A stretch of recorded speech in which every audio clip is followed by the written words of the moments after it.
So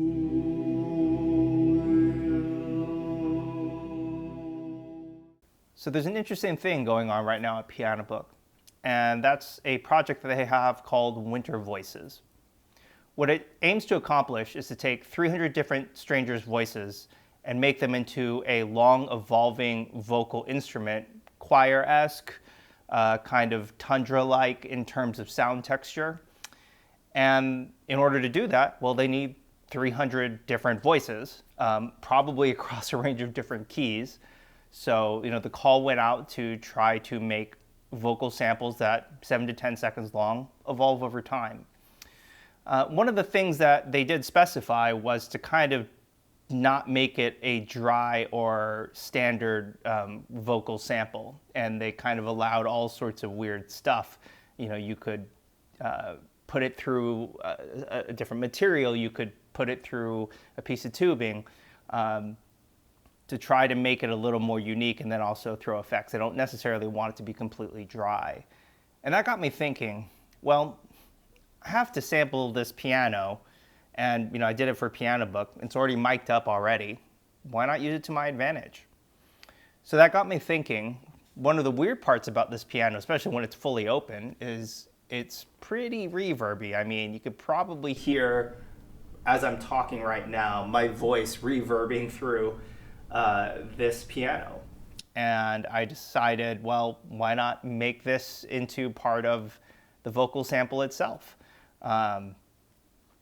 In doing so, I had a plan.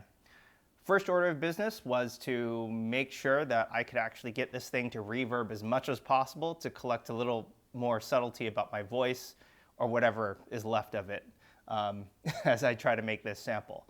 And the first part of that would be to hold the pedal down. But because I need to be at a distance in order to get this, and I'll tell you why I need to be at a distance in a second, I employed the use of a weight to hold down the pedal.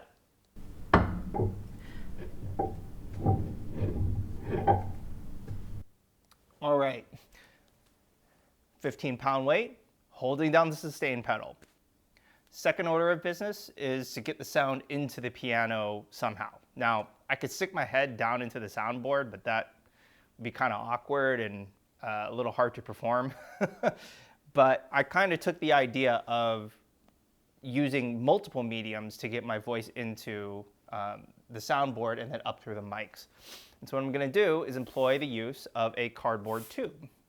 And I'm going to aim at the bottom of the left side of the soundboard, and in hopes of enticing the strings that come down, the thinner strings on this side, to resonate with my voice. So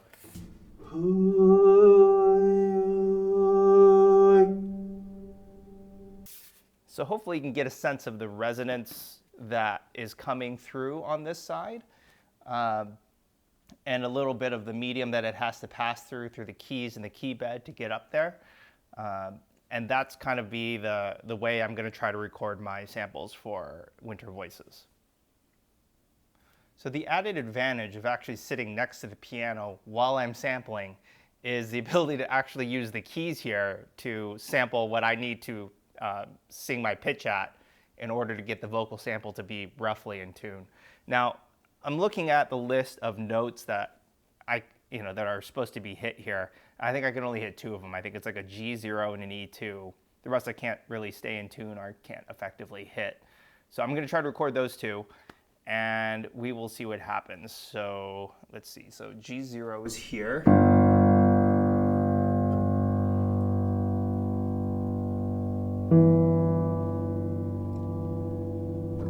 So kind of a weird range, I guess, but I'll try to make it work, and this is going to continue to sustain. So I'm going to let this die off real quick in terms of its sustain, and I'm going to go ahead and try to sample it.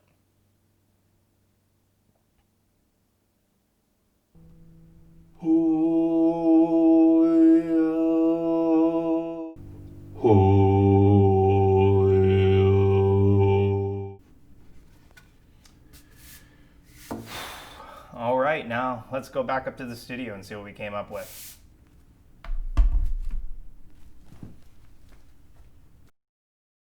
All right, we are now back in the studio. I'm going to take a look. We dumped them into the DAW and taken out all the pieces that were kind of just like empty space. And I've kind of cut up to see which ones are usable. So I've identified 2 of them. I'm going to go ahead and turn all the effects off so you can kind of get an idea of what it sounds like relatively dry. So I basically took all those 4 mics and made them centrally panned, and this is kind of what you get.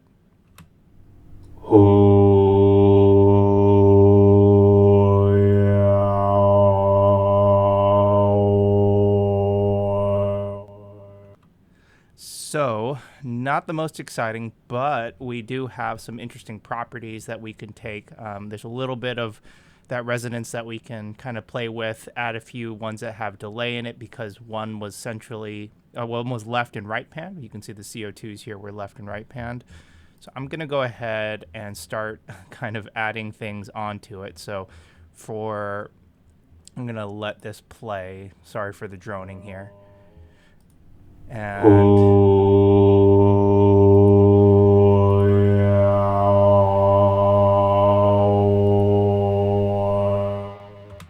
so a little bit of delay adds some kind of interest to it that accentuates the resonance. And then we're going to add a morphoder to give it some real interest.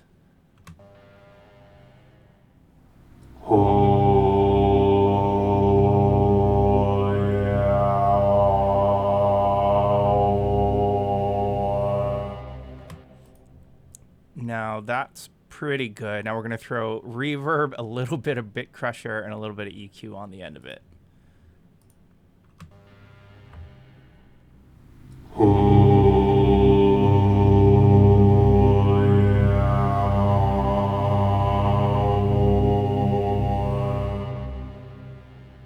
Now that sounds pretty darn good, and we've kind of just balanced the different levels to make sure they play well. Now, that is the lower note. Now, what ended up happening is that on I think the G0, I couldn't actually get the strings to resonate. I guess just because of where my vocal range was and the diameter of the strings.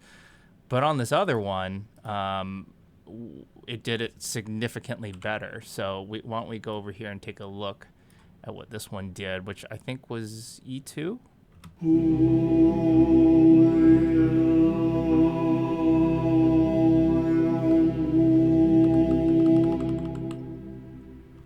So that sounds really, really good. Even dry, it sounded pretty good. And I think one of the reasons is because the strings were probably less energy to resonate with. But I kind of threw the same effects, so both of them are kind of mastered with the same effects. It's been mono panned. Now, interestingly enough, the stereo sounds amazing if I don't mono pan it. I say mono mix it.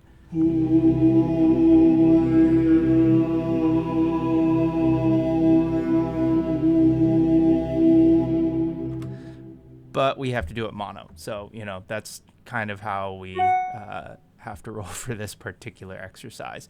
So I've exported them out, and we'll take a look and see the overlay of when I did the performance with all the effects thrown on there.